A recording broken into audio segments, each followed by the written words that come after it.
This episode was filmed before the recent tragedy regarding Hayden Panettiere. So when you hear us discuss this was filmed weeks before it has happened.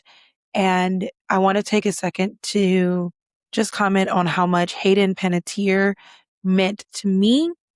And when we discuss her with love and joy and appreciation for what she contributed to the film industry and to the world.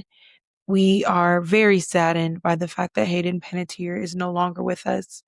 And we hold her family and all of her loved ones deep in our heart. Thank you so much for listening to this episode. So if I'm not careful, I will hoard things. So I had mugs.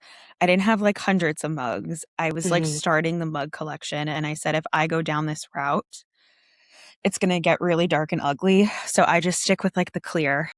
I go with the double walled cleared but candles. Hold on. We had a blackout July 4th weekend. Yeah. And we didn't have a flashlight. It's just, we lost our flashlight and whatever in the move. And I was like, don't worry, honey. I've been prepping for this. And then I was like, what kind of candle do we want? Because then I have like 15 different candlesticks. Yeah. And I'm like, do we want tapers? And I'm like, no, don't use those candles. Those are the expensive ones. Use the cheap ones. The cheap ones I got from Hobby Lobby. And then he was like, well, what about in the middle of the night? We should keep one in the bathroom. And I'm like scent mixing all the different candles. So candles though. I am a candles person. I actually sell them in my bookstore. So like I have this midnight brew. Okay. It smells just like coffee. Okay. It's a problem. Like for someone, this is decaf, by the way. So for someone who like gave up drinking regular coffee, I need a candle like that because the smell does wonders. I can't drink coffee. I drink tea. And, but I love the smell of coffee. Yeah. Like that in itself just wakes you up, you know? Yep. So I love it. And then I also have tapers. I have candlesticks. I have an old-fashioned candlestick with a handle so you can walk around with it. Like I am obsessed.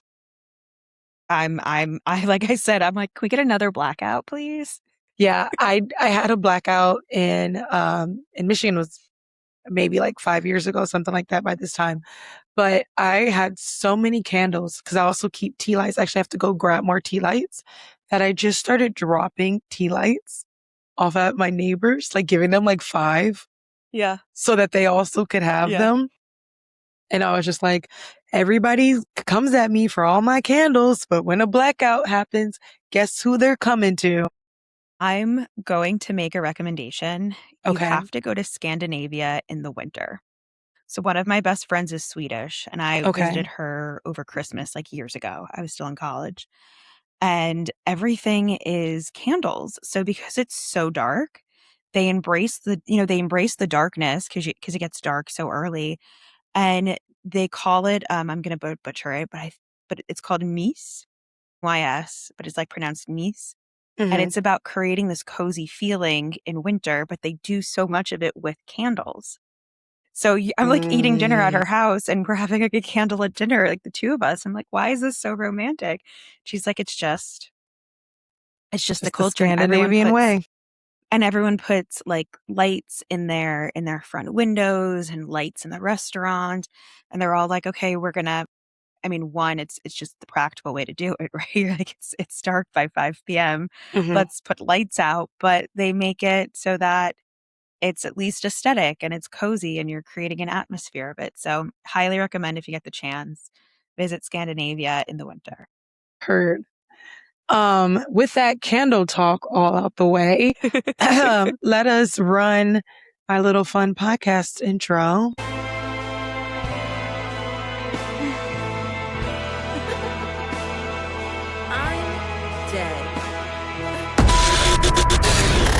This episode of Basically Unbothered is brought to you by Sister Scents Candle Co.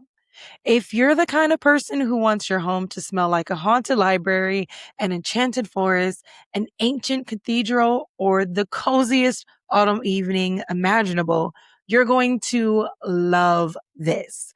Sister Sense Candle is a woman-owned Michigan fragrance studio handcrafting soy candles, perfume oils, incense, and home fragrances inspired by folklore, gothic romance, and the beauty of the natural world. Every product is made with small batches with clean burning soy wax, phthalate-free fragrance oils, and thoughtfully chosen ingredients to make scents that make everyday life feel just a little more magical. Whether you're setting the mood for your next reading session, writing your novel, or simply winding down after a long day, there's a scent waiting for you. You can shop online or find Sister Scents Candle Co. at markets, festivals, and workshops across Michigan. Be sure to check them out and tell them Basically Unbothered sent you. What if the problem isn't that you need to work harder, plan better, or somehow become an even more optimized version of yourself? What if you're just exhausted from living in survival mode? If you're a high achieving woman, entrepreneur, or navigating a career transition and you're ready to break free from systematic burnout, hypervigilance, and the constant pressure to perform, Thoughtful Thorough's 3-month mentorship might be exactly what you need. This is a one-on-one mentorship designed to help you move beyond the usual make a vision board and drink water approach to self-care. We're talking intuitive strategy paired with deep somatic spiritual practices, including psychic work, theta healing, Sekam Reiki, breath work, and yoga. The goal? To help you unpack those subconscious contracts you've inherited around fear and productivity, step out of survival mode, and create a deeper sense of nervous system safety. Because you deserve to lead, create, work, rest, and exist without feeling like your worth depends on how much you accomplish.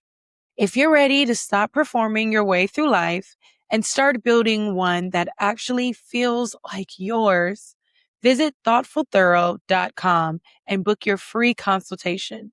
You'll fill out a quick intake form, and from there, you can explore whether the mentorship is the right fit for you. That's Thoughtful Thorough, and honestly, your nervous system has been waiting for this meeting. Hello.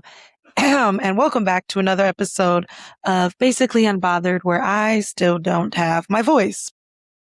It's gone on 3 months now. It's like insane. Everybody's like, this isn't actually okay. And I'm like, I know. Trust me. But today we are joined by Julianna. Julianna, do you want to introduce yourself?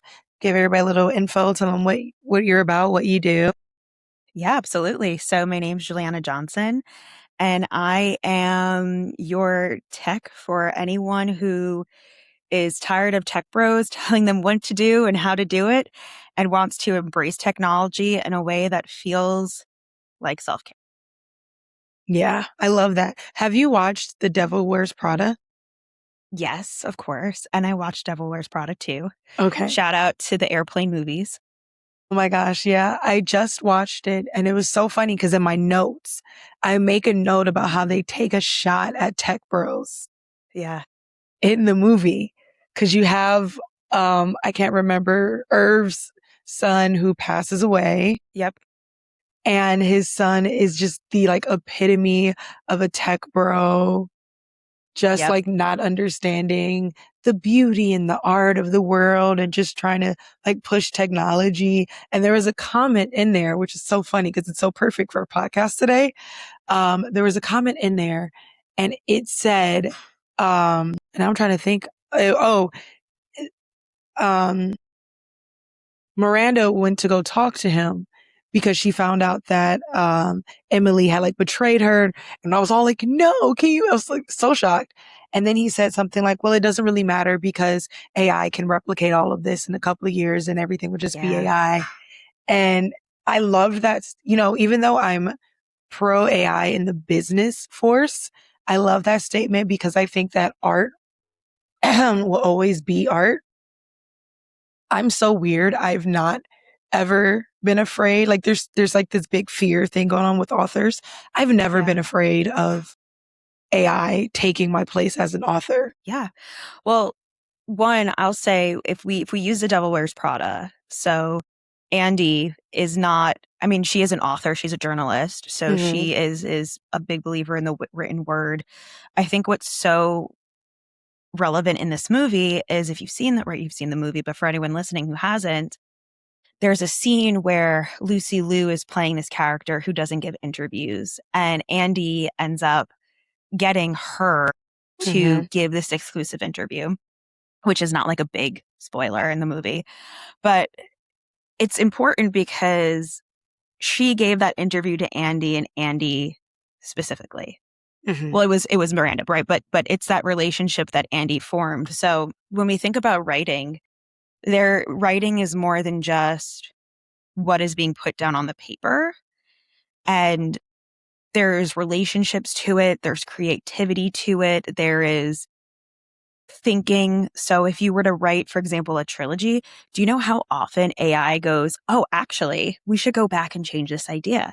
Actually, I lied. Let's do this. Let's do that. And there's things that there's so much more to art than just the final product, which, yes, AI may be able to create something that looks like a final product, but this whole process, this whole idea, this whole way of being, I don't necessarily see AI taking the place of art and at what it means to be an artist. No, I think that, like, I understand the fear mostly. I mean, I do understand that, like, some people have had this fear before. Like when we were meeting, I was talking about like people of color, minorities, you know, we've already experienced this fear of our art being taken away from us in general. So like maybe that's why some people respond less to it, because they've already kind of experienced a life where that exists. I just don't. Art is, you know, like when we get into like the weird areas where we're talking about like, graphic design, like flyers and stuff like that. But like, I'm not saying that graphic designing isn't an art. My brother's a graphic designer. I've seen him use graphic design in a very artistic, beautiful way. Yeah. And I think that's what is being said. Like, of course, AI can make a flyer for you, but you can spot, it's like AI is like a person now. You can spot an AI flyer. So the way that I view this is, and we'll use the AI flyer as an example, and we can also take it to written word. And the reason I love talking a lot about the written word is because AI that we are talking about, it's a large language model. That's what it's called, an LLM. So being like, yes, art words as art is perfect. If I were to come and say that I was an author, and you said, well, okay, what did you author? And I said, I was on a plane ride from New York to California for 6 hours, and I decided to write a book of 10 poems, and I published it on Amazon. I don't want to take away someone's artistry from that and say that they're not an author or they're not a creative. But at the same time, it's the idea of looking at it's looking at a piece of art that's a white canvas with a red circle on it and going, how is this art? And there's so much, like I said, there's so much to it that leads up to making that art. And there's so much thought behind it, and why did they do it, and philosophy behind it. So if I just sat there on a plane for 10 hours and I said, I'm going to create 10 pieces of poetry, and I'm going to take the 10 most common words in the English language for someone at a third grade reading level and say, bat, the hat, the cat in the hat played with the bat. And right. And again, I'm not saying that I can't say I'm a published author, but there's very two different things between that and reading an like an epic poem. No, I just put this on Threads, and I said, because I'm reading this book right now. It's an indie author book, and you can tell by the way that she's writing this that this wasn't something that she like, blink, I should write a book, right? You can tell that this was a story that she needed to tell.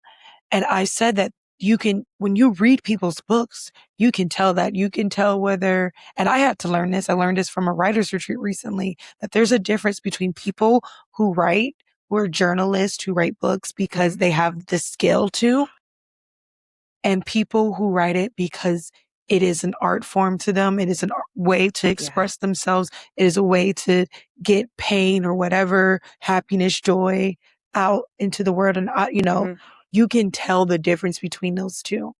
And AI can never. Yeah.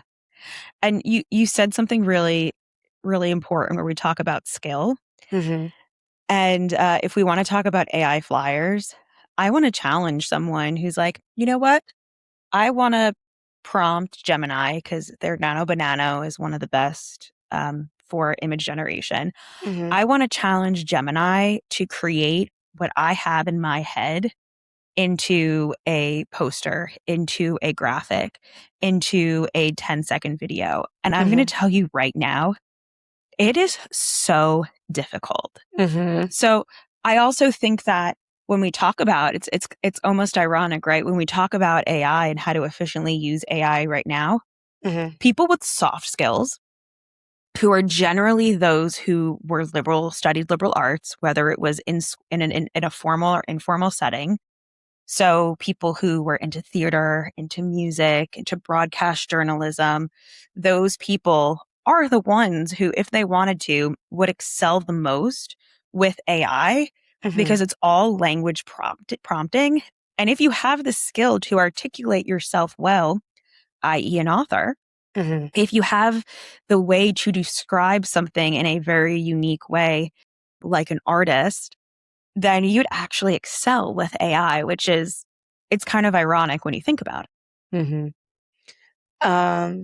We're going to hop off of the AI topic because we're going to get more into it later on, but we are going to pop into our pop culture roundup, which is funny because it's funny because our pop culture roundup is exactly kind of what we're talking about. It was a perfect segue and I didn't do it on purpose. I actually completely forgot. So the first topic is Daggermouth, which was a book written by an African-American indie author. It was originally published as an indie author book. It got picked up by a big publisher. Comes under fire after AI allegations, and people are immediately, it's actually very polarizing. There's two sides. People are immediately requesting that this book not be bought. The publishers are getting backlash, and I didn't follow it completely because I'm actually like detoxing my feed from AI because it's just, the witch hunt is a little too insane for me right now. But it's gotten a lot of backlash, but then it also brought to light that this isn't the first African-American author that has been accused of AI writing more than any other demographic of authors recently. Yeah. It's like, how do they know? How do they know? It's the I don't even know how they know. I think here's the crazy part. What people do is they start taking like bits and parts of the book and they'll put it in and they'll ask AI, did AI write this? And which is stupid because AI in itself is a system where it can search a whole bunch of things online. Yeah. So essentially it could say it wrote anything because it's a database of everything. I think that it's my question is always like, how I have seen so many people online believe fake news. And I'm not even talking about political fake news. No, anything. I'm just talking about anything, anything without asking, well, how do I know? And what is my research? So when I hear these things, I go, I think that there's two ways to view this. It's one, how do I know? So before we start this witch hunt and say this is AI, how do I know? Then there's a part of me that goes, well, if they did use AI, am I still going to read it? And then what is an acceptable use of AI in literature? Because if you're telling me that this person wrote this book, it got through publishers, right? It was independent, but then it got through publishers who were saying, and publishers are reading hundreds of books a year. And these are not novice readers going, I can't pick up that this is AI. I think this is really well written. Who cares? I'm not even to the point of like AI authoring. As long as you disclose that this was written by AI, I don't care. I I'm not going to read it. I don't care if somebody else wanted to read it. Like I literally, it reminds me of Love Island, the season of Love Island. Okay. Yeah. Back in the beginning of the season when Beatrice was on, and there was a controversy between her and Melanie, and she was like self-policing Melanie and being like, hey, your behavior wasn't okay. And everybody felt this way. And then Melanie was like, oh, I'm really sorry. I didn't mean for it. And she's like, no, I need you to take it. And it was a weird piece. And I think that that's where we are now, where we are like deputizing ourselves and being like, no, we need to police everything that everybody does to believe what we believe. And if they don't believe what we believe, then something's wrong with them. And we're going to, which is how this whole witch hunt began anyways. I think it goes back to where I said earlier of there's going to be different levels of artistry. Yeah. There's going to be different levels of craft. And, it's up to the publishing world to decide how do we police something, mm-hmm. saying it's with AI or not, and how do we as a standard body Mm-hmm. accept what is what. Again, like now, if I'm a publisher, do I try to run a manuscript through AI to be like, tell me what the story's about before I even go and read it? Is that accurate or not? Is that ethical? See, that gets into like a weird space because authors are really, this is one of the things that authors are really pissed about is the concept of their books being ran through AI. Mm-hmm. Because if their book is ran through AI, then people have access essentially in their mind to their work to copy it or whatever. Yeah.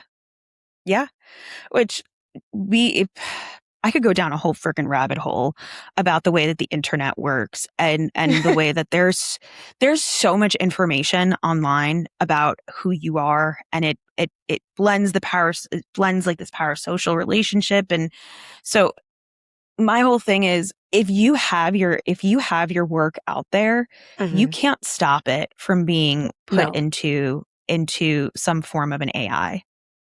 And there's people that, so I'm really bad with spoilers. Mm-hmm. Like I hate sitting through movies because like I'm like, oh, I need to know how it ends. Like if I know how it ends, then I'll sit through and I'll watch it. Yeah. Me. Yeah. And then like I'll read a book when I find a book I really like, and then I go down the rabbit hole after about that book. So the book that I had really gone down this rabbit hole was the book Yesteryear about the trad wife, and it's gotten a lot of attention about it. And you go on Reddit, it's a huge Reddit sub. And there's spoilers and there's plot information and people want to talk about it and they're building this buzz. So like while the actual words, for example, aren't being put into an LLM, the book it's itself still being there. Everybody's still talking about it. Any quote being shared even by you. And I get people feeling like, and here's where my big thing is like, I can disagree. This is what I really want people to start learning and understanding about life. I can disagree with AI art. I do think that I don't care if you use AI for your flyer. I really don't. Like legitimately, if I've said this before, if the only thing between you and promoting your business is that you don't have someone to design a flyer for you, use it. The same way I feel about a book cover. The only thing that's stopping you from publishing your book is a book cover. I really don't care because I'm not reading your book too. So now let me ask you this. If the only thing stopping me from writing my book, let's say I'm fine with the book cover, I'm fine with all of that, is I need help with my outline. If I say I have an idea, I want it to be a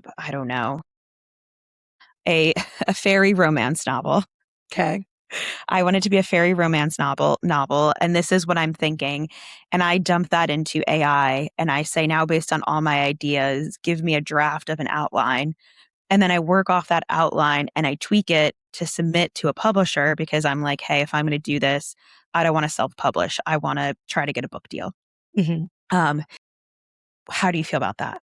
That's a gray area, but it's my gray area. For someone else, it might not be their gray area, right? Like I could say, for instance, a gray area is using it to help edit your book, right?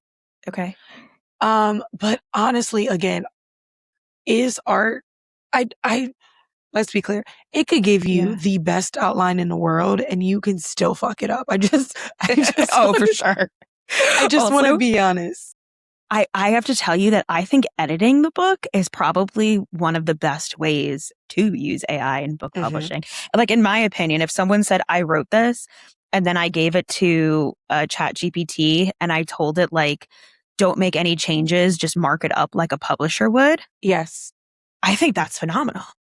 Look, for me, everybody comments on I'm bad at spelling. I'm bad at grammar. I just am. Horrible at spelling. Let me tell, I've studied storytelling since I was a kid, like legitimate child studied storytelling, have been able to pick up on it very young. I mean, even like simple, like we used to go to movies when I was like middle school, high school, and we would go to movies where like the plot was maybe like a little mysterious. And my dad would be like, okay, can you guess who did it? Or can you guess the end? And 9 times out of 10, I could. He showed me, Man in the Iron Mask, right? 5-10 minutes into that movie, I was like, it's his twin brother. And he was like, what do you mean? And I was like, well, if we use our education on royalty, he wouldn't be threatened by a younger brother. Like that wouldn't make, if it was an older brother, everyone would know if he was hiding him and killed him because that brother was born first. The only logical reasoning, my dad's looking at me like, and he thought he got me. Yeah. So I say all that to say that like, I can do that part, but the editing part, I can't. If someone has a hard time outlining a story, what is in the story? Is a story part of the plot structure and everything yet? Absolutely. But AI didn't make up your theme. AI didn't make up the purpose. AI didn't make up the characters, and AI is not making up the words. You just need help structuring it. I'm all for it. Honestly, as an indie author bookstore, a person has to read some indie author books. I read some indie author books that don't have a good outline and are great writing, but they don't understand the structure of it all. And that's something that takes a lot of time to learn. And I do want people to learn it. I do think that like I take podcasts and listen to grammar stuff so I can learn. But at the same time, if you're stuck in a plot point and you need help or you need to see if this makes sense, again, it's still not writing it for you. It can give you suggestions or like, oh, I think this should happen and this should happen and that should happen. But guess what? I hate to break it to the world. That happens with authors every day, whether it's AI or not. They sit and they talk to their friends and their friends are like, oh, actually, the question on my mind was, what about a ghostwriter? All the time. Like, you think people have ghostwriters and we're fine with that. And I think that's where we get into again, I'd really, when people are upset by this, like I would love to read a lot of the comments on any type of social media or any type of news article that people have.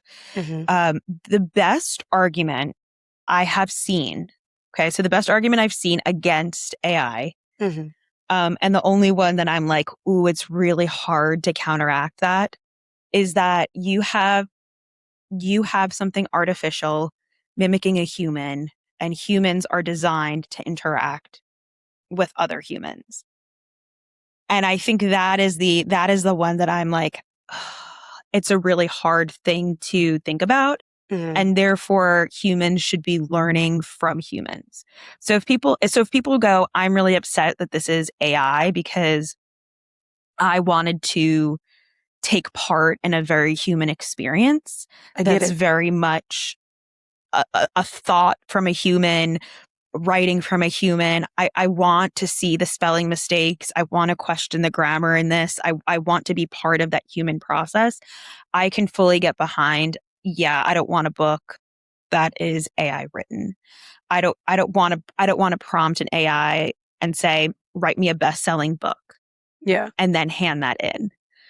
But to what we're saying, if someone uses AI to help them with an outline, like here's my ideas, how should I structure this? Great. If someone goes, I need you to spell check this, I think spell checking it and marking it up as like a publisher would or an editor, like that's totally fine. I agree. But here's my only counter is to that is that yes, obviously human need that human interaction, but what have we as humans done to the world that has severely impacted our ability to have that interaction that people need to go? Like I always tell people that their issue is never with AI really. It's what's going around in the world and with regulations and things. Because if we were more open to helping small authors, like offering to design a cover for them sometimes, or offering, which used to happen all the time, to, edit their work because we care and we feel like the story. If we weren't so concerned about we have to be paid top dollar for it, then people wouldn't be needing this as much. But because we desire to make more money and be seen and you have to value me, and we've lost the idea of collabing, right? Remember when your friend or even a random person would design a book cover because they're trying to get out there and you give them that cred. People don't want to do that anymore. Because the rent is too damn high. True. I think at the end of the day, like your rent is high, your health insurance, I was driving and I'm in Southern Maryland right now and I'm going, oh my gosh, regular gas is $4.15. Oh my gosh. Yeah. My gosh. Like there's so many things that I'm going, oh, I'd love to service swap and I'd love to do this, but like rent is due, gas is due, all this stuff is due. And you just can't. Yeah. I actually I'm starting to try to do one at a time, and I don't have the craziest Canvas skills, but I do have Canvas skills. And sometimes I see people's books and I'm like, if I could just tweak your, I don't need to fully design your cover, but if we could tweak your text or tweak this shine thing that you have on it or something like that, it could get, it could change it. And I'll just, that to me is okay, I can do that. It just those little small things. I don't have the time to design so many other books for free, but if I could do one a month. Yeah. Yeah. And I think that's where it starts, I think that, so here's my hope for the world. Yeah.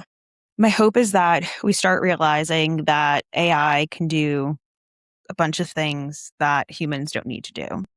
Yes. Like updating plans and filling out invoices and all the things that I try to help business owners with. And we are able to have another renaissance where people go, maybe we should invest in the artists. Maybe we should have more grants. Maybe we should allow people to have time to go and explore these soul nourishing, whether it's hobbies or go and create for us.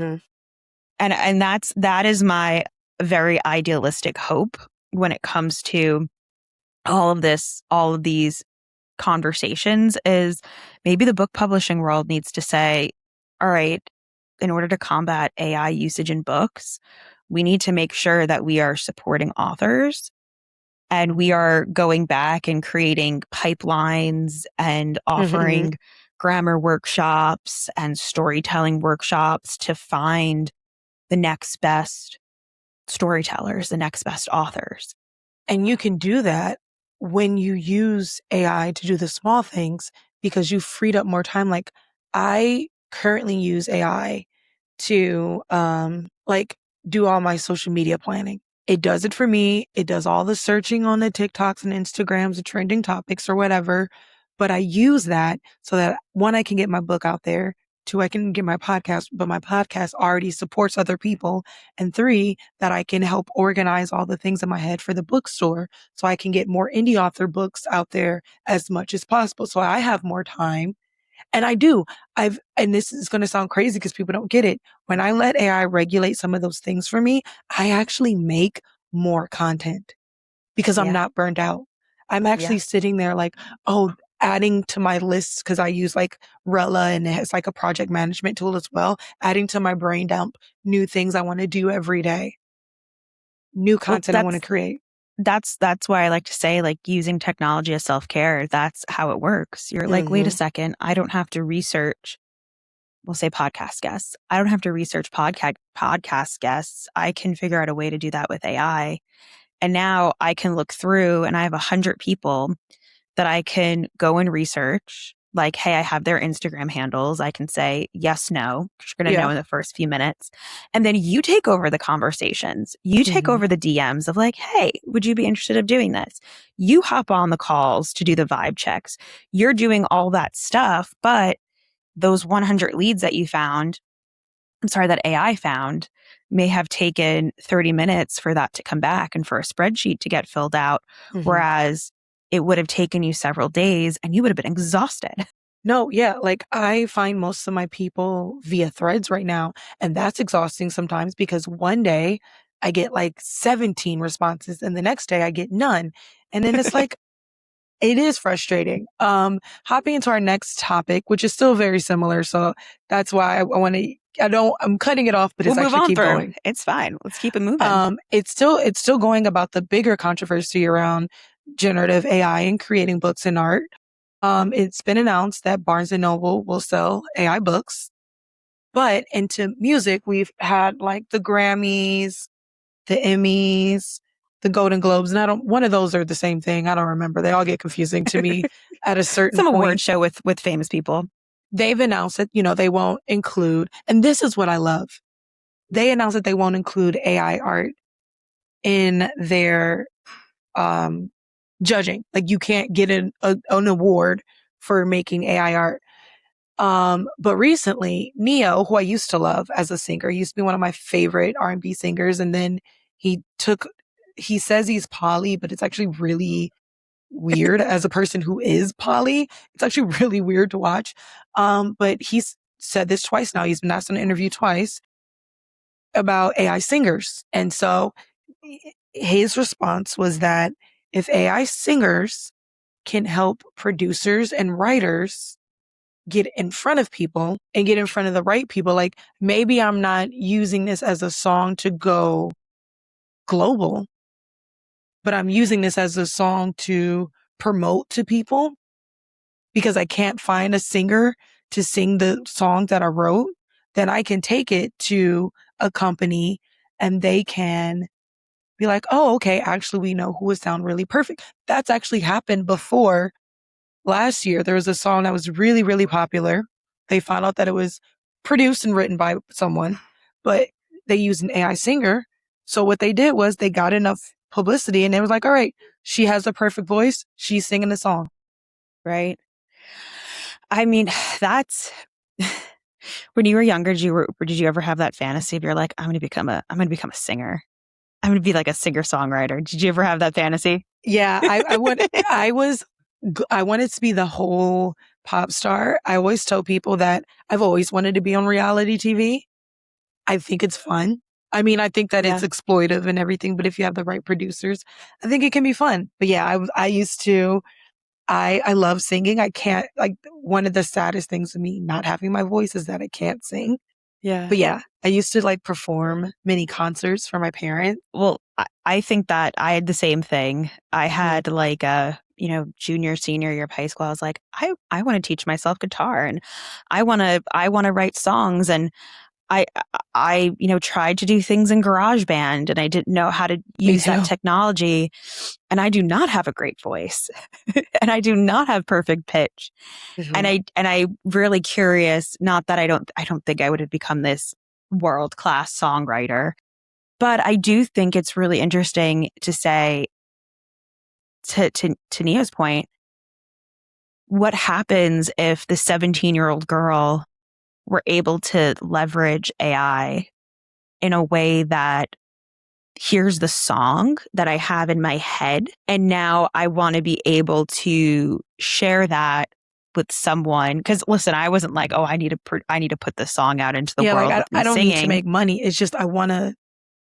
Yeah, I was just like, oh, this. I remember one song in particular. I was like, these lyrics are fire. This is so catchy.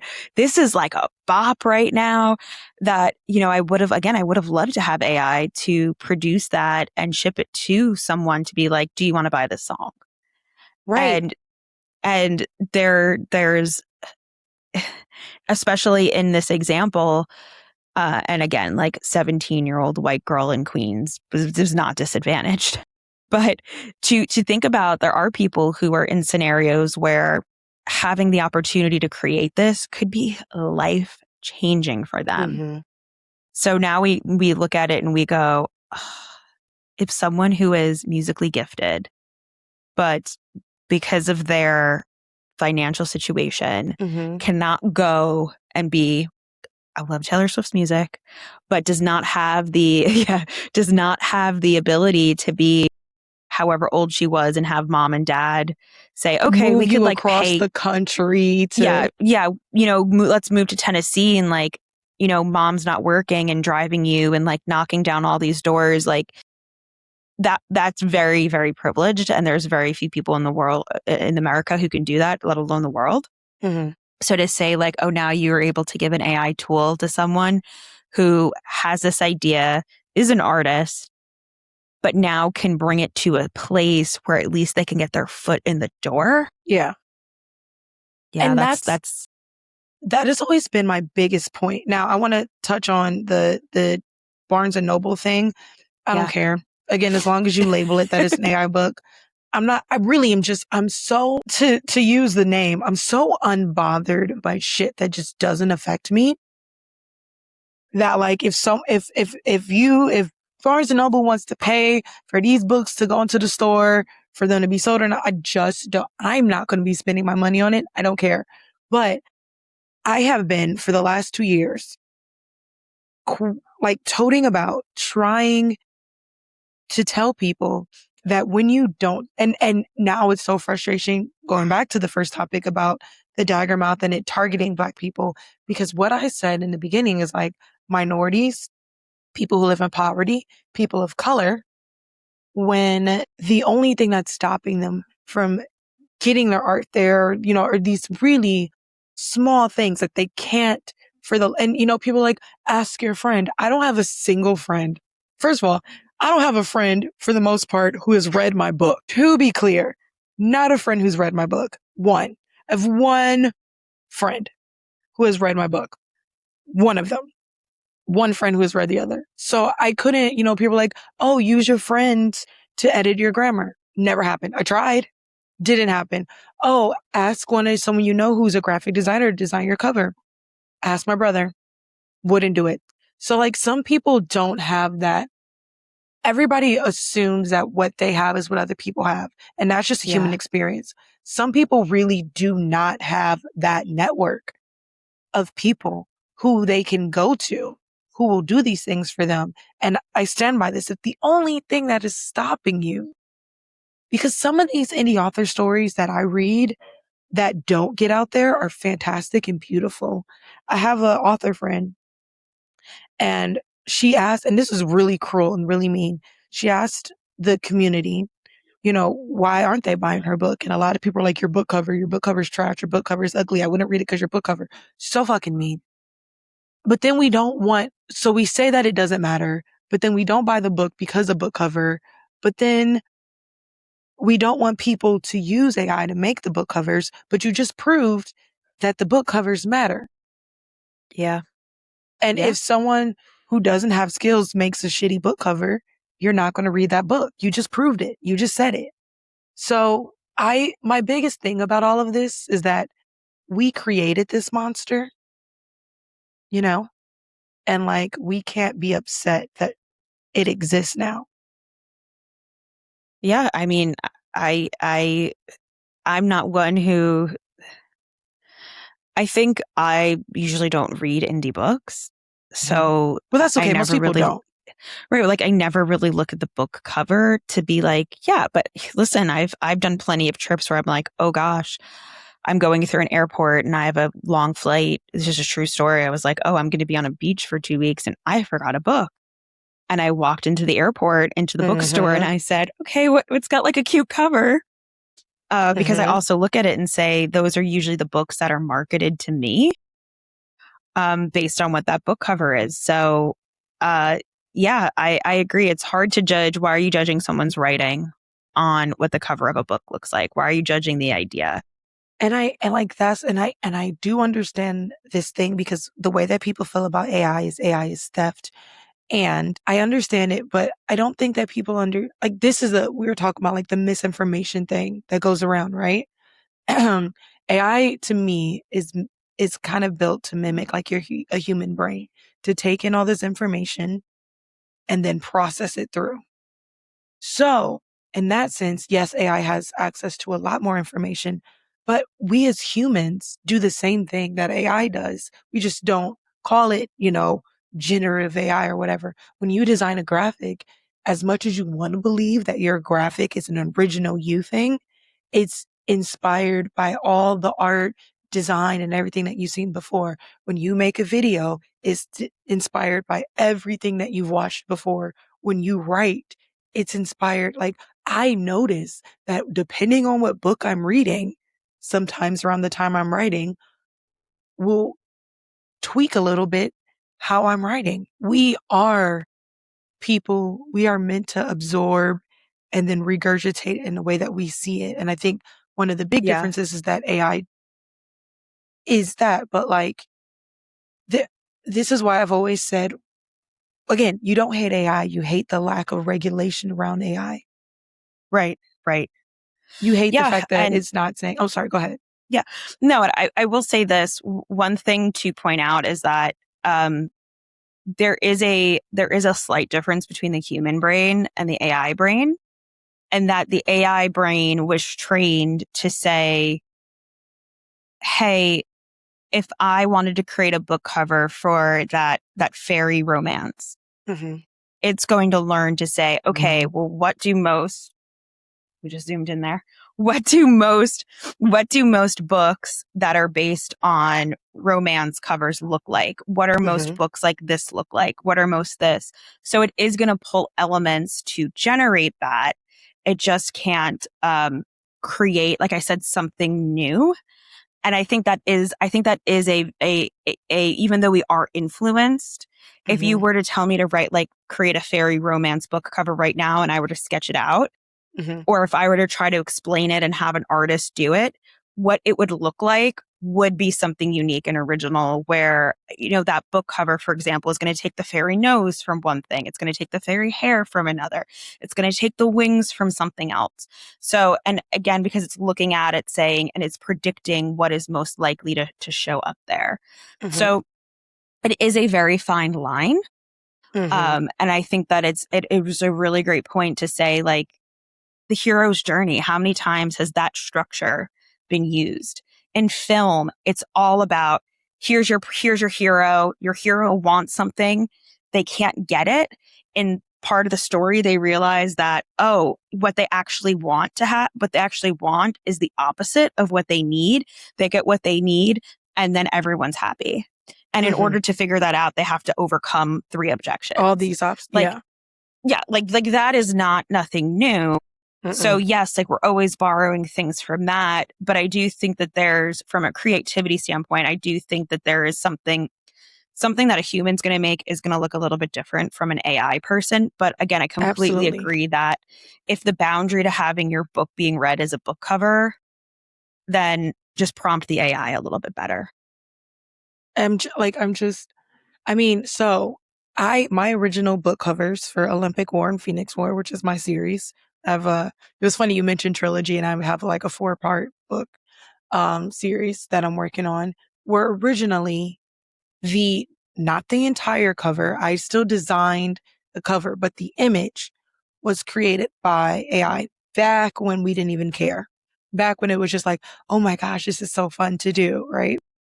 Then everything started to get crazy, and to apply for all these events, they started saying, you can't use AI in this, you can't use an AI in that.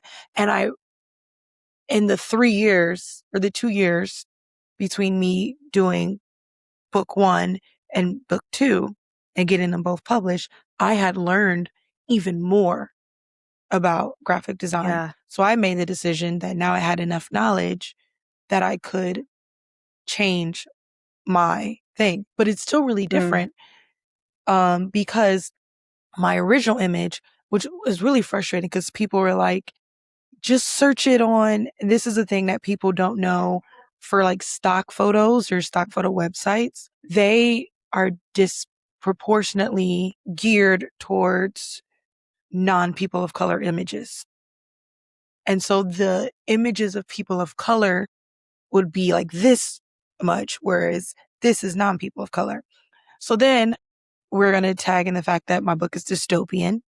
It's not meant to just be like African American. They're meant to have multi ethnicity. So like the characters' main ethnicities are Black and Asian.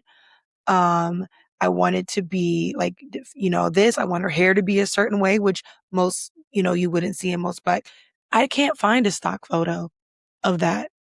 Like You're not about to go pay thousands of dollars to hire a model to go do a photo shoot for your book cover.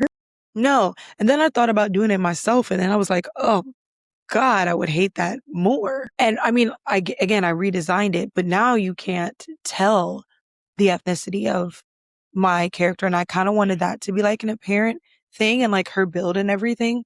I love my new covers very, very much. But those are things that people really do have to think about. Like, I don't know if people realize that some of their hate for this is coming from privilege. Yeah, it is. I mean, when we had met previously, I brought this up that AI now is an ethical problem, and AI is now it's political. Mm-hmm. And when you talk about it, you need to talk about it in the same matter that you would for any ethical political discussion, because we can't agree on, hey, this is inherently good or this is inherently bad. I mean, first, it's technology, right? So it's a thing. It's a little bit of both. But how can a physical thing be good or bad? Oh my, I'm so glad you said that, because that is my biggest argument. Yes. Yeah. How can you say something that's man-made, that's a thing, is inherently good or inherently bad? Mm-hmm. So there's so much discussion about that.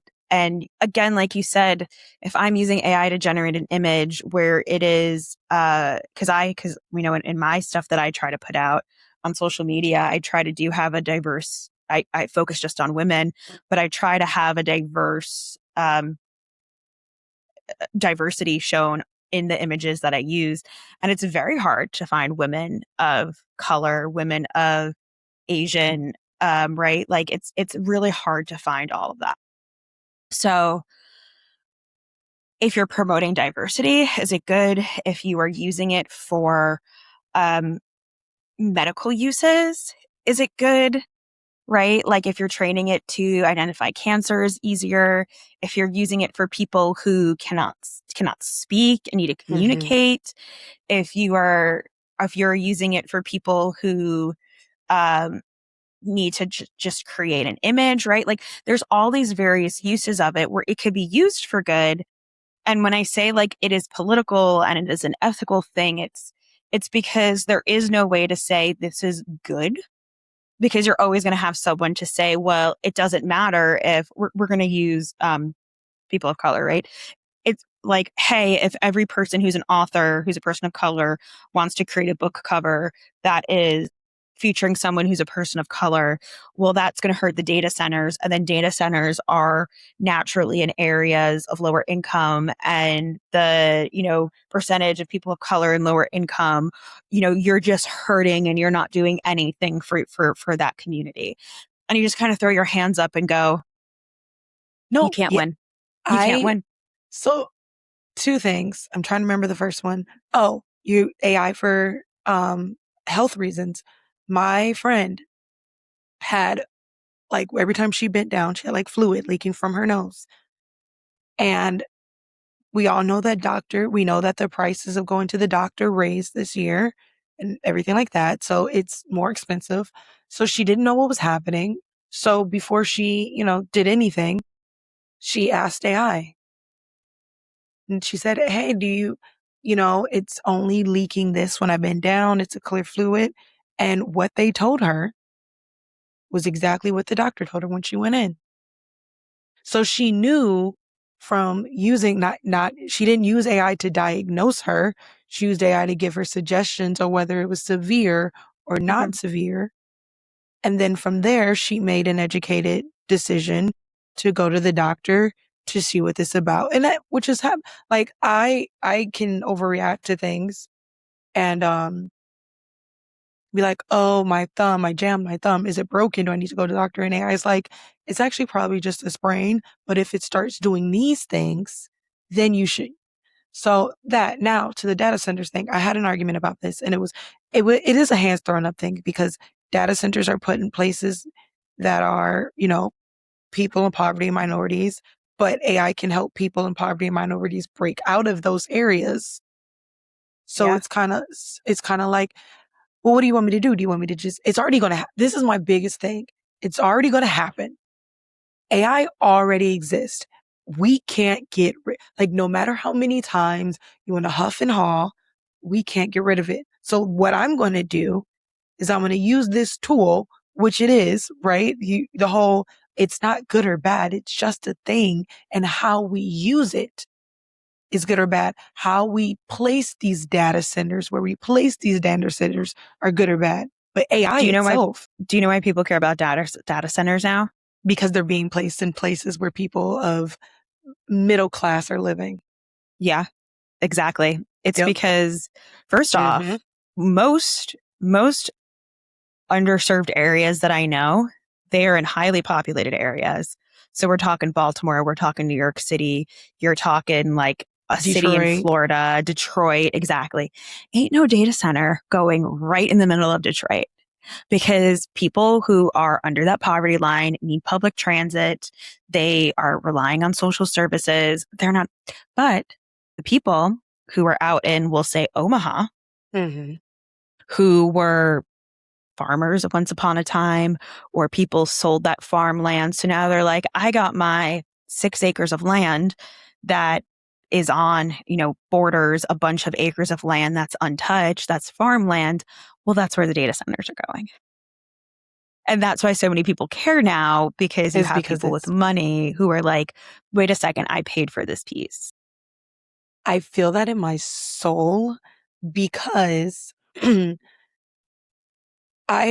people mention the data center thing, I was like, where have you been for the last century? When all of these centers are being placed in these things and polluting we've been talking about, it's almost like the environmentalists have been saying this the whole damn time, but now we care. And that's the same thing about AI. The reason why I tell this to authors and people may get mad at me, but whatever. The people that you see the most who fuss about AI are white women. Who fuss about AI in the author world are white women. Because it now affects them. The concept that their voice can be stolen now affects them. They didn't care when other people's voices was being stolen to write books and everything like that. That wasn't on the radar. But now that they have this fear, this thing has to be inherently bad. And it doesn't matter if it can help people in poverty get out of poverty. They're going to steal my voice is the threat. I'm dead. So, quick question. Have you ever opened your to-do list, looked it dead in the face, and then immediately decided that reorganizing your desktop, deep diving on YouTube, or starting a completely unrelated side quest was actually the better life choice? Yeah, same. And that's exactly why this week on Basically Unbothered, we're talking about something that doesn't yell at you to wake up at 5 a.m. or just be more disciplined like some productivity drill sergeant. We're talking about A Pinch of Productivity, the secret sauce for motivation by Don Turner. Because instead of shaming you into being productive, it gives you the pinch framework: pressure, interest, novelty, challenge, and humor. Translation: You're not lazy. Your brain is just bored. This is about learning how to work with your brain instead of fighting it so you can actually finish the things you keep putting off without turning your life into a boot camp montage. So if your motivation bar has been sitting at low HP for a little too long, go check out A Pinch of Productivity wherever books are sold. And maybe, just maybe, we'll finally finish one task before starting 5 new ones. Quick interruption before we get back to the chaos. You know how every recommendation list somehow ends up being the exact same books? Yeah, we're not doing that. That's why I opened Blake's Indie Author Bookstore, an online bookstore dedicated to indie authors and the stories that deserve a whole lot more attention. I spend my time finding books from independent authors so you don't have to scroll for hours hoping that the algorithm gets it right. Whether you're looking for romance, fantasy, sci-fi, thriller, or something that completely surprises you, there's a good chance your next favorite book isn't sitting on the front table of a big box bookstore. It's sitting in an indie author's catalog waiting to be discovered.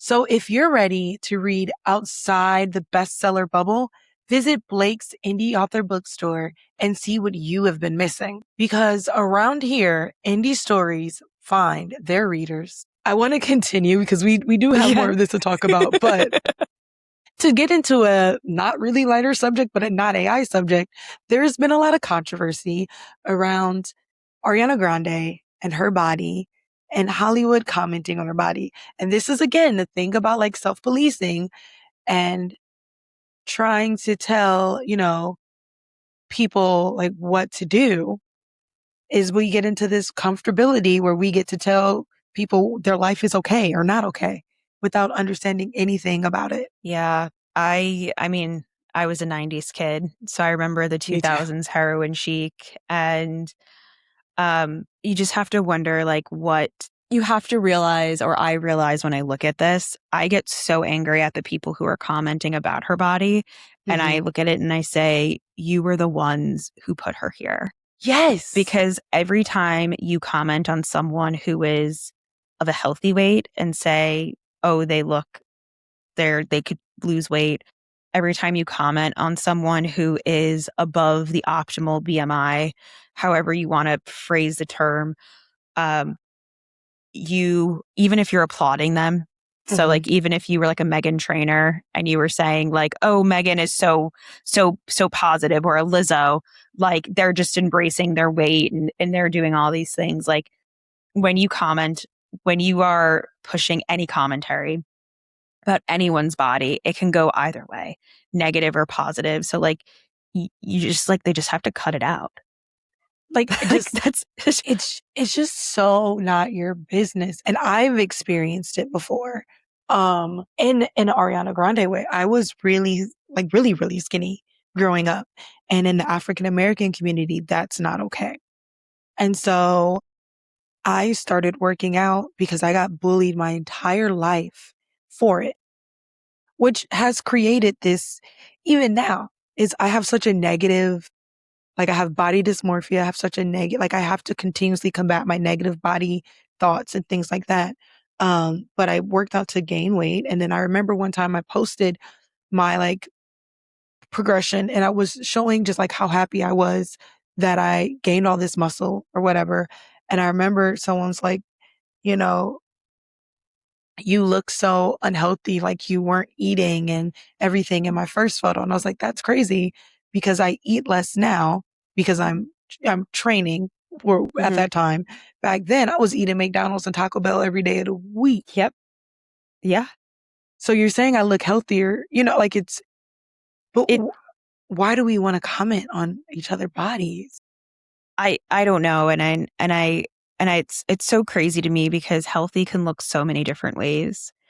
And I was an athlete in college, and I remember because and I swam. So depending on what you swim, your body's going to look a different way. Way different. So a sprinter who's in the water for less than a minute versus what I was doing, which was distance, and I'd be in the water for a race for, 18, 19 minutes.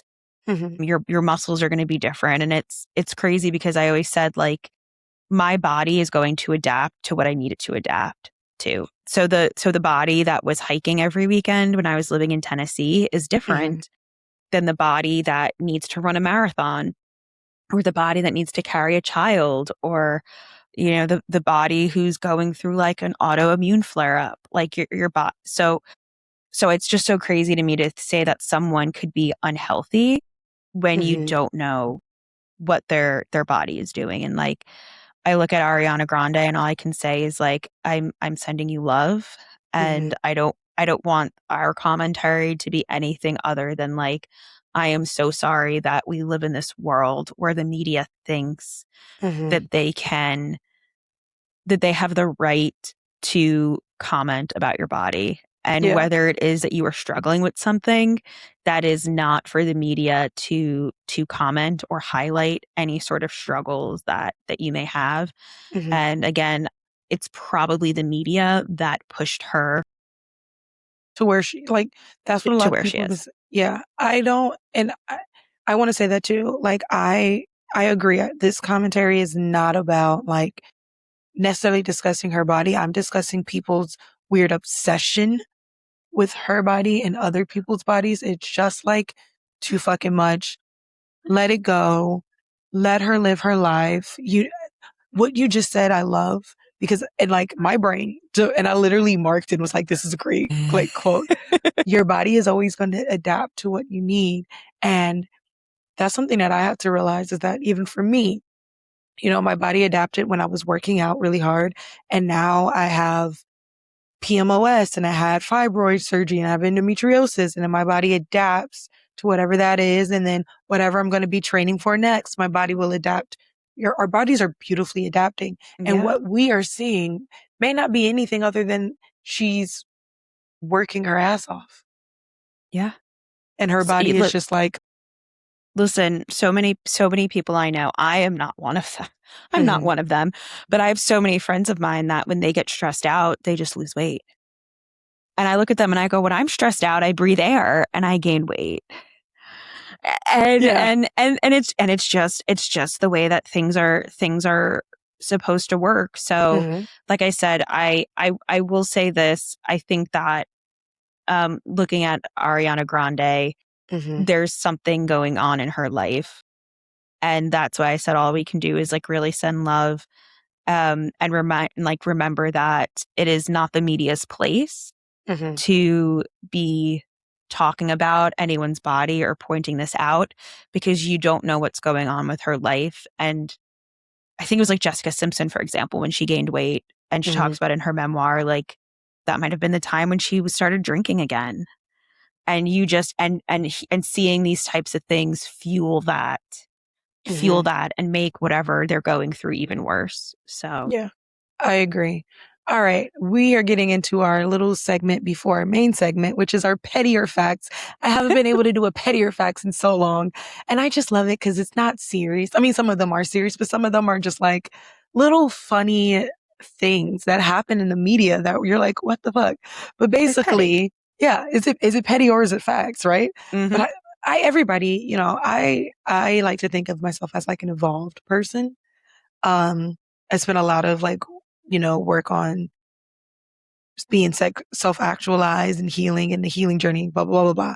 I still love a little pettiness. I'm just going to say, no matter how like here you are, a little pettiness in your day can help. This one comes from Practical Magic 2. So one of the old child stars of Practical Magic 2 was recently questioned about the fact that she is not being included in the sequel. And her response was, and I'm not quoting it, she said that it was sad. And the star is Evan Rachel Wood. And she said, I read the books and it seems like they're not following the book. And I think that in the book, it would have made sense to bring me back. I think the way they're approaching it, they're doing it, it didn't make sense. Now, I've read the second. Well, actually, for those who don't know, Practical Magic is actually a 4-book series. I did not know that. Yeah, I read the book because I'm a book, like I sell books for a living. I'm an author. I love reading. I cannot knowingly watch a movie that was based off of a book without reading the book. So read the book. I categorically disagree with her. Hey. So, and maybe she knows more about the script than I do. Okay.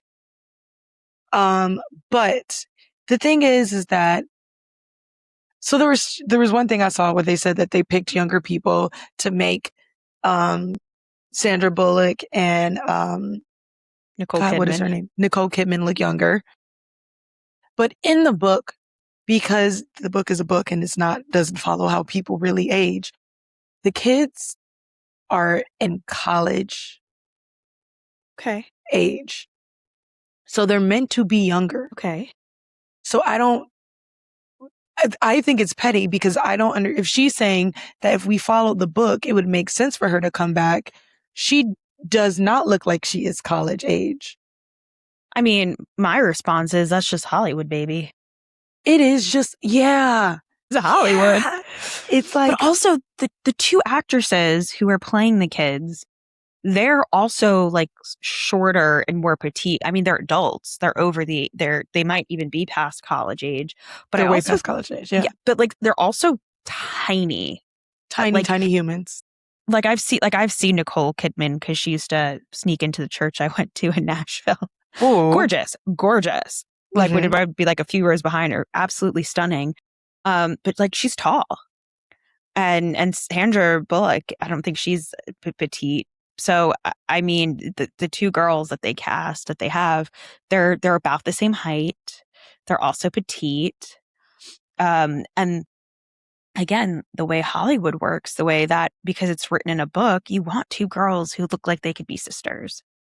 Yes, and that's like, and in the movie, the first movie, Practical Magic, they didn't really look like they could be sisters that much, but in the first movie, it was because the mothers, right? Or the aunts.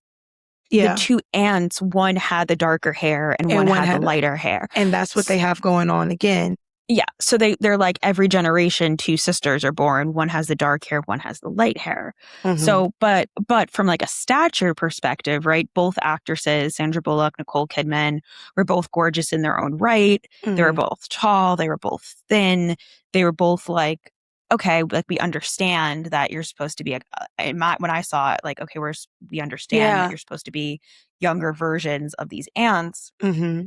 And now they need the younger versions. Right, exactly.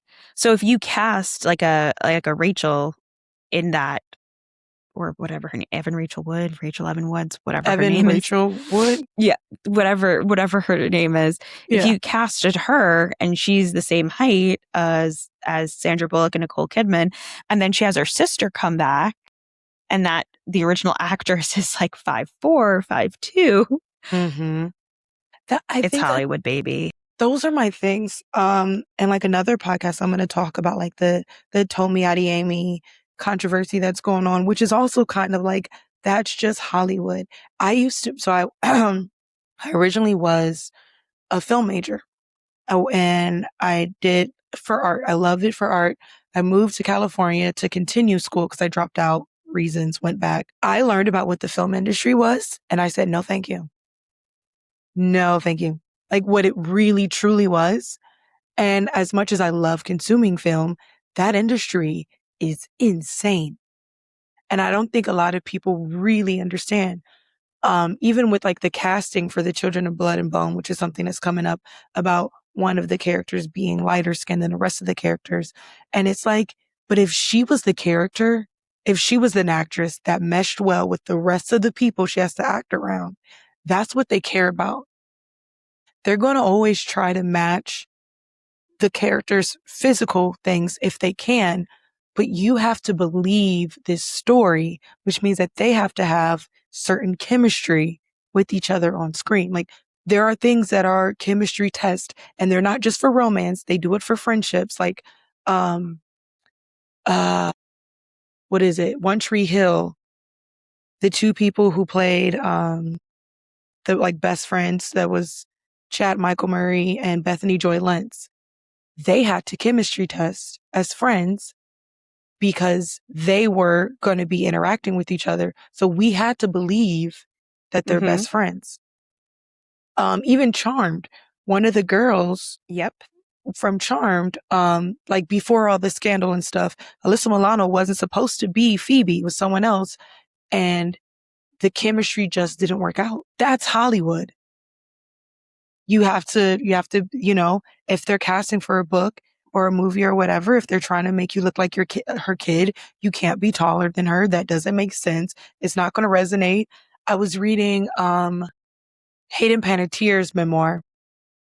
I'm watching Nashville right now, by the way. Oh my gosh. I know about her life. Yeah. So she was originally supposed to be in Panic Room, which got replaced by, Kristen Stewart. She was originally supposed to be in it. And I can't remember who the actress that she was supposed to be in it with, but the actress that she was supposed to, was going to be her mom and she was going to be the daughter, got injured. And so they had to do a full recast. And even though they loved Hayden Panettiere, they were very skeptical because her hair color didn't match the other actress's hair color. And in the end, I guess they wanted her to cut her hair and her mom said no because they thought that might make it look.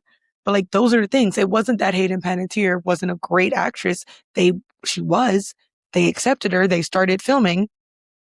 It was just simply that when another person got brought in, it didn't make sense on the screen that they were mother and daughter. And that has to be a thing. And when it's not a thing, trust me, Yeah. You noticed it immediately. Like, I've seen some like episodes of like TV shows, because TV shows to me, like episodic, Law and Order, those shows, sometimes they don't do the best in casting because they don't have that much time.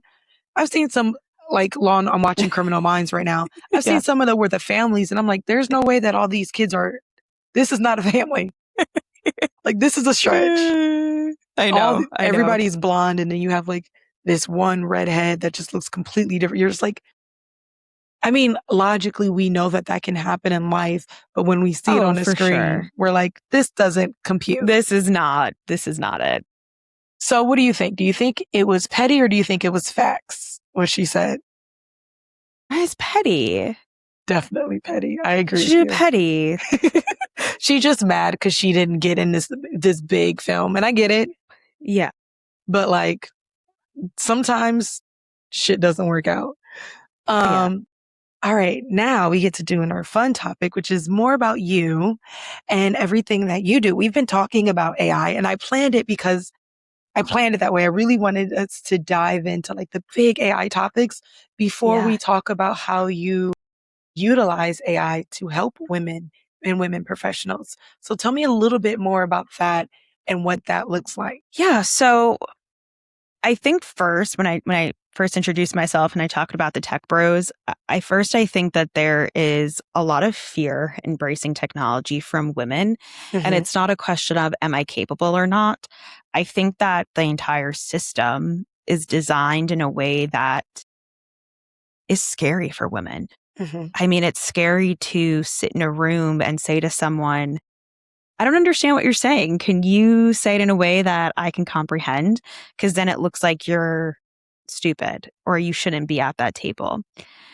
And when you look at what technology does, which is speed up information, which is move information so you don't have to manually move it, when it is with AI, right, actually executing tasks that you don't have to keep doing, it really is taking off mental load. And studies have shown that in any type of relationship, whether it's a romantic relationship or a familial relationship or even a friend relationship, women tend to take on extra and they tend to take on the mental load. So in deciding to work with females, specifically female founders, so usually, when we say female founders, they have a business, they have, usually under 10 employees. So someone like me.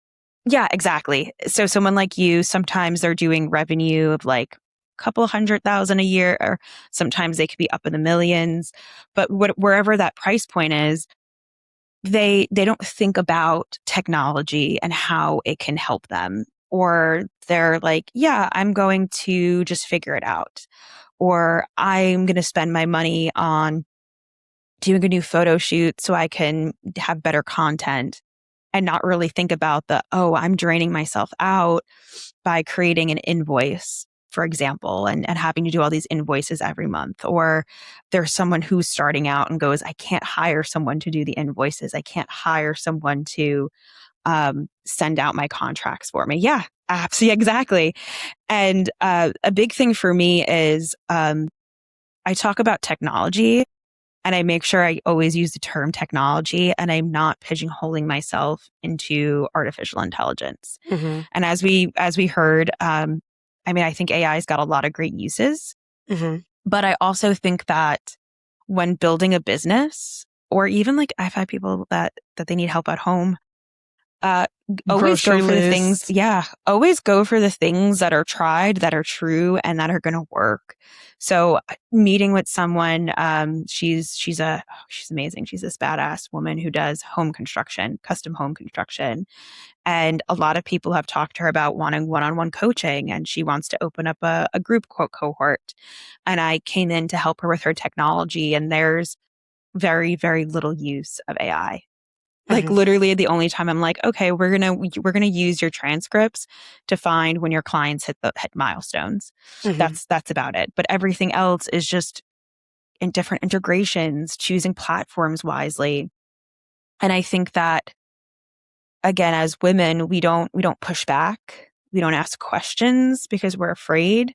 And my goal is to translate things. So whether I have to give a Sephora type of analogy or break it down so it makes sense for someone, it's really trying to show that these things aren't necessarily complicated. It's just that the tech world has been primarily men, and it's always going to be this wall or that ceiling, right? That glass ceiling that we have to try to break through so that we can use everything that they're using. First of all, I love all of that. I'm not like advocacy to me is done differently. You don't have to be on a podium every day to be considered an advocate. It's just how you speak and what you do. I've always been an advocate for women. Some people hate me for how much of an advocate for women I am, and I don't care. But it is a thing that I've noticed. Like, I have never seen someone contemplate a man's work, even if they use AI, and say that it's less than or whatever. I have a male author who uses AI to do everything, makes graphics for his post, all of that, and no one questions it. And I like the fear aspect of it because it is scary, right? First of all, it's learning a new skill. It's learning a new skill that we were taught we couldn't do, right? Going back to like the soft skills thing, we're taught from an early age that technology is just not something that you can learn, or you shouldn't waste your time going. And that goes back to like STEM and the importance of those programs in schools. And not only that, but then science likes to back it up and say, well, women's brains aren't programmed to that. And I call bullshit. I'm lucky. My mom has been in tech my entire life. So I grew up with a African-American, Afro-Caribbean woman in tech. And so like those avenues were never, closed off to me, but that's so true. And one of the weird things that I think that women are programmed to do is struggle. So we're programmed to struggle. I think we find a lot of, I think that we have a really hard time living in the soft life. And I do think a lot of that comes down to this idea that we're like, oh, you have to work, you have to produce, you have to be held up to the men's standard. And when it becomes easy, you have a lot of men and even sometimes women in this world who go, well, that just was easy for you. And when we think about men's and women's brains, while I love technology, is because I think women are superior at solving problems. We are. That's just something we're built with. What technology is, and the way that I always look at it, is technology is a problem-solving tool. So I still work with some really big companies inside their tech teams. So I think that's really important is when I work with female founders, I'm like, hey, I'm in meetings inside big tech and dealing with tech bros all the time. And sometimes I sit in these meetings and I'm like, are you guys even listening to each other? I might be the only female on the call. And I'm like, you guys aren't listening to each other. You're just saying things. You are overcomplicating things. And, just if women ran the world, if women ran technology, like all the world's problems would be solved. I'm not, first of all, I said I'm an advocate. I am not disagreeing with that. There have been so many, first of all, there's been studies that show that when women get in relationships and or marry, I think it was something like they have 7 hours of task added to them a week or something like that. It probably is more. I interviewed while back a influencer. He researches women's health and he shares it. Everything that he learns, he shares. And he said that he as well learned that fact. And so what he started doing was doing more things around his girlfriend's house to help her out because he realized that. And I think that that is something to note. But because women have all of these extra tasks that we have to do on top of each other, on top of each other, on top of each other, we actually are better at managing multiple tasks at once and being able to learn and adapt. Because I am not a homemaker, but the way that homemakers can have everything in our house and are like, I don't have this one ingredient, scrap that. We're going to make a whole new dinner in like 5 seconds. Yeah. Or, Yeah. oh, my kids are now all of a sudden bringing 3 friends each. And now I have to make a meal to fit all of them. Like those are skills. Those soft skills teach us hard skills. And that's how I view technology is when someone comes to me with a problem, I go, oh, this is easy to solve with technology. So when I sit with a female founder and I'm going, okay, let's talk about technology as self-care for you. And how can we use this as self-care? I don't ever want to limit to say someone like, hey, you can't juggle all of this. But it's me going, here's the option for you to not juggle all of this. You don't have to. I've been seeing a lot of anti-AI things being like, I like struggling. I want to do it the hard way. And I'm like, okay, but you don't have to. And we often don't realize how those small tasks can become very heavy and bring down our mental health. Yeah. So I know some of the discourse you're talking about. So it's the same commentaries about how bored kids create creative kids. And I understand that. And I think that there's science behind it. So I think that when you are put in challenging situations, figuring out how to help yourself is an example. Like we're city people. Like growing up in New York City, the train is skipping my stop. Okay, how do I the entire thing is shut down? How do I reroute? I just woke up on the bus and I missed my spot. I just did this, like this happened.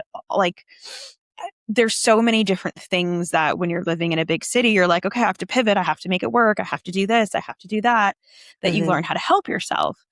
So I think that there is truth to the fact that like, yes, you build fortitude.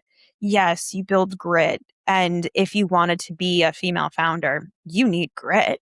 You need fortitude. But it also can be easy.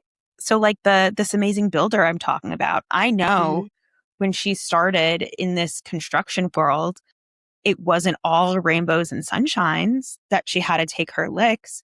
But also she's at this point where people are coming to her being like, please coach me. Hasn't had to do advertising, hasn't had to do any of that stuff. So it can be easy and there are things that are being hard, but, and this is where the big but comes. And I think a lot of what we've talked about, if you are a 35-year-old author, I'm just using my own age. I'm not making you. I mean, I'll be 35 in December, so you got my age too. Yeah. So you're a 35-year-old author. And you are using AI to create a book cover. In no way is that struggle for you to sit there with colored pencils and a piece of paper to design your own book cover. In no way is that struggle developing your character. Yeah. No, yes. Like some struggle we need, right? Like my journey has been, I had a business called Pure Tifa. I made candles and teas. I did it all by hand. Then I made face oils, body oils, all kinds of stuff, right? All by hand. And then my car caught on fire while I was in it. And I lost so much stuff. And then from there, it got derailed. And I mean, I've had so many life struggles, and part of it is persevering. Those are the struggles that like I can't help, right? I just can't. And those are the character building. Maybe one day I can get on a talk show and talk about it, or maybe that's what led me to have a podcast that you need. It's not character building to try to teach yourself how to draw from scratch when you don't have the desire to actually learn how to draw from scratch. You're just doing it to get to the next step. What is character building is editing my book 17 gazillion bazillion times because I'm learning story structure, sentence structure. It is so elitist to think. Okay, so we're gonna talk about women. Mm-hmm. So it is so elitist to look at a woman who's running a business, and let's say they have kids, and say, I struggle to manage my kids' calendars manually and run my business. But I'm not doing it with AI, versus someone saying, I am using AI to manage my kids' schedule because it helps me be present with my children. You're like, what? Because you're going through the struggle. Now it is. Yeah. Now it's harder. And again, that's where I look at it. And when I'm very thoughtful about when we're going to use AI when I work with people, because like I said, it's very political. Mm-hmm. And there's a lot of discourse around it. Again, there is an ethical component to it. So am I going to say, oh, talk to your chat GPT if you're struggling? Absolutely not. Yeah. But am I going to say for this client, for example, oh, you want to know how quickly your client got their first client that you're coaching? Okay, we're absolutely going to use AI to go through chat transcripts of your recorded coaching calls to pull this information out. Mm-hmm. Like there's why are we going to make that harder? And I think that's where, as women, there is a guilt to using it. I talked about being a swimmer, and one day I was actually swimming and I didn't want to use my fins because I was getting back into the water. And I was like, oh, this is like cheating. I should be able to swim a mile without fins. And I put on the fins and I swam the mile. I swam the mile quicker. But can I tell you, my legs hurt more in the next 3 days. Just, it wasn't cheating for me to use fins. It was working a different muscle. It was doing something different. I still accomplished the mile swim. It was just different. And that's where there's so much that women and technology are intertwined with that we don't realize, because a man would never second guess, let me use AI for this. And a woman, since there goes, what's the environmental impact? Is this cheating? Am I going to think that I'm a fraud? What does it say about me and my identity if I'm having AI do all this stuff? Like, how are people going to think of my competency? Yep. Which is something we worry about it's like a constant thought. And I think that that's something I see in the author community. You mentioned like, because you know that there's such an ethical, political aspect to using AI and technology. You mentioned that you coach, your clients through using it in a way that can still be ethical and avoid all these things. What are some, if for people who are listening to this and maybe they're like, oh, this actually might have changed my mind on it. What are some ideas or tools or ways that they can implement this into their life that it still is ethical? Absolutely. So the first thing is using it as a more enhanced search. And I think most people are doing it at this point, but using it as a more enhanced search is probably one of the best things. Something that I'm going to advocate people don't do is not like I know we talked a lot about generating a book cover. Just generating photos for fun. I think that if you want to think about being ethical with AI, being like, I want to throw in this picture of me and see what I look like as an 80-year-old woman, that is not a very good ethical use. When I work in someone's business, I always walk through what does a day in their life look like, and where can things help. A lot of times, again, this is more of a business thing. A lot of times when it comes to your business, if it's moving data from point A to point B and not changing data, you don't need to be using AI for that. There's different common ways to move it, like a Zapier, a make.com, where you're literally just like, here's the information going from one thing to another. I think that when you get into more of the agentic AI, so this is really important, the way to really maximize AI is for using an agent. So in Claude, for example, it's like having a skill that can be run.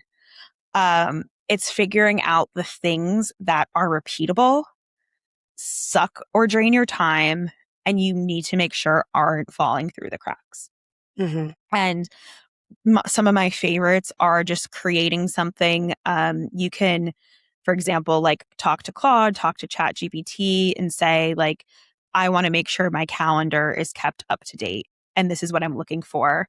And it can write you code that you can drop in something inside your Google account that it'll run it every week for you or every month for you. Research. You can do that with research. So like for your podcast, for example, you could set up a script in Google that like could run through an AI model that looks and finds stories for you to use. So those are just like some really cool, and again, ethical is hard because someone's always going to come back and say, well, you're still using water, or you're still using that.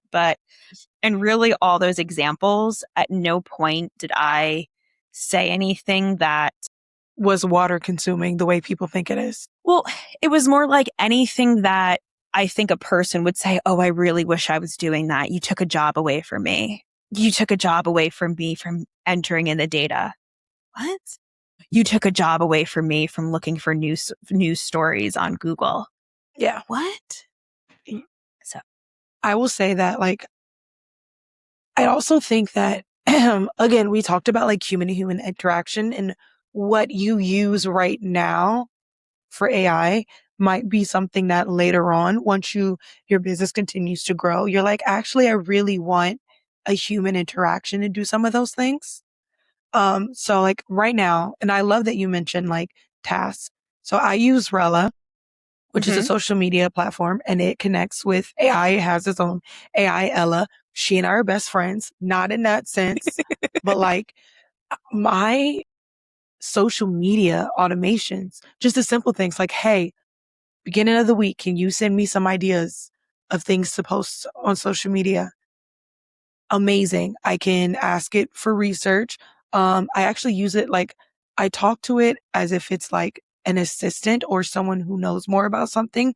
So for instance, I want to keep my brand voice a specific way, which is so hard, so hard. And so sometimes I have an idea and I have a crap ton of them, and I'll put it in and I'll say, hey, does this idea really align with what I'm working with? Or should I, wait? Should it be a build out?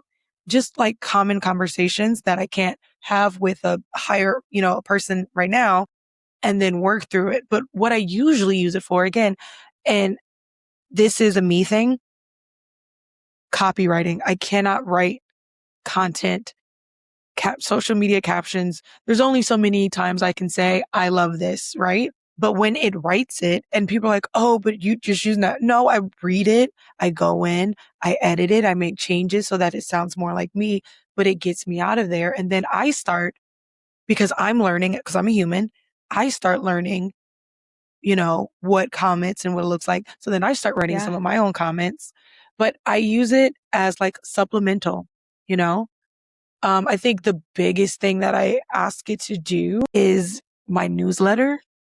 Okay. Which I do take, like, I don't just say, hey, this is my newsletter. I say, hey, can you give me this formatted of newsletter? These are all the things that I want to talk about. If they need to be deeper delved, I give the deeper story. That's about like the biggest way that I use it, because newsletters they're needed, but I hate them. And I think that is totally fine. I think that at the end of the day, like if you were my client, I'd say like, you hate doing newsletters. We're going to have AI do newsletter. There's going to be human intervention in there, just like you said. We're going to make sure that we have a really great, project in ChatGPT, that it's trained on your brand guidelines, that it understands your voice, that it has its do's and its don'ts. We're going to, make sure that we have this outline for it. You're going to look over it and pretty it up as an example. And then whoever you use as your email tool, we're going to make sure that we have a template there. Or maybe there's a connector in Claude that we're going to say, hey, Claude, here's the content. Go and make sure it's built appropriately in our newsletter. Like, those are things that I think it's so hard as a business to be expected to do all these things. On top of everything else you have to do. And you know what? Maybe you just don't have, and the other option is like, you just don't have a newsletter. And if that's a choice that you make as well, like that's a choice. But if you find a lot of value in it, then yes, like have the newsletter. It's like having content. You need to have the content. Yeah, for me, my newsletters, I only do it like once a month now, because it's not like, but I agree with you. But that's the thing that you have to realize. And like, when you make those sacrifices, the hard part is that as we are kind of blending all the conversations of AI and social commentary and things. Yep. People are always telling you, oh, but if you had a newsletter, you would get more people. Or, oh, if you did this, if you were on social media. And it, like, when you're, especially as a woman working in a business and you're trying to take it all in and you're trying to do everything because you really want to succeed, you only have so much time in a day. You do. And everybody's telling you, like, I just want to run a bookstore, I still have to I just want to sell books and promote feminism. I just want to sell books. Right. And write my books. And, that's the passion I have. And I do like running a business. It is fun. But some of those things, like, they bog you down and they prevent you from doing the things. Well, no one told you that running a business meant that you had to be posting on social media 3, 4, 5 times a week. No. Or that you had to be up on trends, up on trending sounds. Your language that you use has to be a very specific language to draw people in and catch. No. And obviously, when I get bigger, I don't want to have I'm going to give that to someone else entirely, because I do like the human interaction, but I can't do it now. And my business shouldn't have to suffer, nor the people who I'm helping shouldn't have to suffer. Can I tell you a secret? I think the people who get on the internet and they're like, hey, I'm running a multi-million-dollar business with like 17 AI agents or whatever the number is, are full of crap. Yeah, there's no. Like, I mean, I know they have them, but I'm like, you guys are full of crap. And in order to get to where you got, you already had several million, and you're just rinse and repeating. And there do have like 1 or 2, team members. But I was like, the average person, for the average person, an AI agent isn't going to bring them millions. What the AI agent is going to do is take a lot of the little pieces of work off their plate so they can focus on going to in-person interactions and meeting people. It's going to be actually focusing on sales. It's going to be, there's ways to automate content, but like, AI isn't what's going to give you a multi-million-dollar business. AI used effectively will help take a lot of the BS business stuff off your plate, but you're still going to have to put in that work. And there's no way you can get around it. People don't talk about the time and the time. As we're getting into our close, I want people to know where they can find you if they have questions, if they want to work with you, or they can find you to do that as well? Yeah, absolutely. So the best way to reach out to me is on Instagram. So you can find me on Instagram at digitaldarlingjules, Jules spelled Jules, or you can go to digitaldarling.ai, and that's my website. Okay. Digital Darling. I love that. That's so cute. Thank you. Well, there's Tech Bros and then there's Digital Darlings. Because we can do it better and make it prettier. We can. We can. All right. Well, thank you all for listening, and we will see you next time. Bye. Gabi Gabs Podcast.